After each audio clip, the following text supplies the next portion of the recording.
দেখেন কতটা সুন্দর হয়েছে বানানোটা লাচ্ছি। দেখেন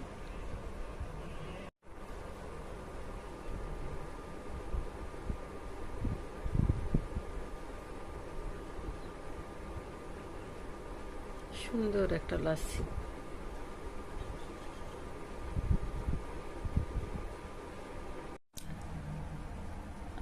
আসসালামু আলাইকুম প্রিয় দর্শক, দূরে অথবা কাছে, দেশ বা বিদেশে যে যেখান থেকে আমার ভিডিওটি দেখতেছেন, দেখার আমন্ত্রণ রইল। আমি আজকে বানিয়ে দেখাবো লাচ্ছি। এজন্য আমি নিয়ে নিচ্ছি দুটো কলা ছোটো করে কেটে, যে মিষ্টি দই, ফ্রিজে রাখা জাল দিয়ে ফ্রিজে রাখা দুধ, বরফ, চিনি,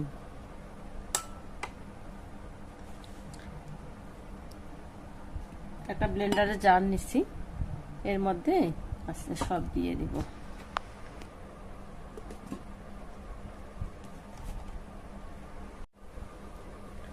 প্রথমে আমি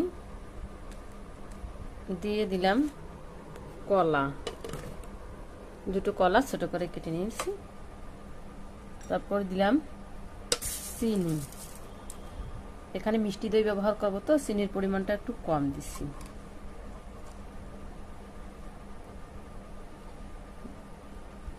দিব ফেটিয়ে রাখা দই, এটা মিষ্টি দইটা ফেটিয়ে নিছি, দিয়ে দেব সেটা।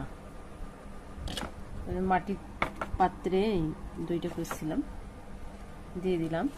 তারপর দিয়ে দিলাম বরফ,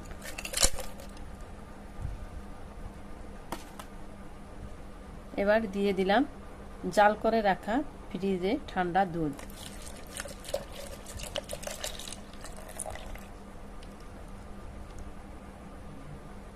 এবার আমি সবটা মিলে ব্লেন্ড করে নিব।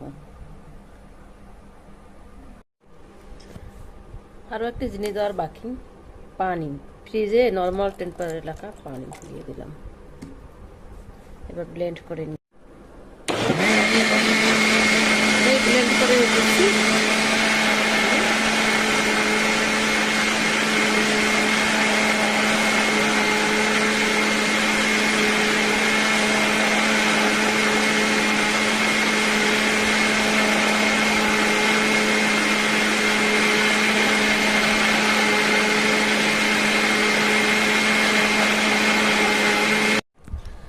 লাচ্ছিটা আমার এখন রেডি, এখন ঢেলে নেব গ্লাসে পরিবেশনের জন্য।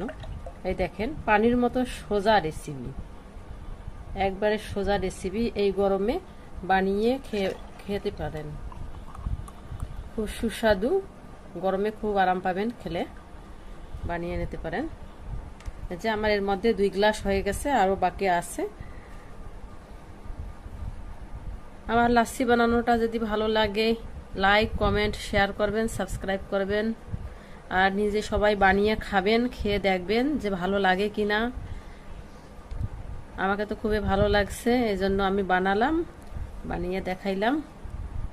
আশা করি সবাই বানিয়ে খাবেন। খুব সোজা সহজ রেসিপিতে 1 গ্লাস লাচ্ছি এই গরমে এনে দেবে প্রশান্তি।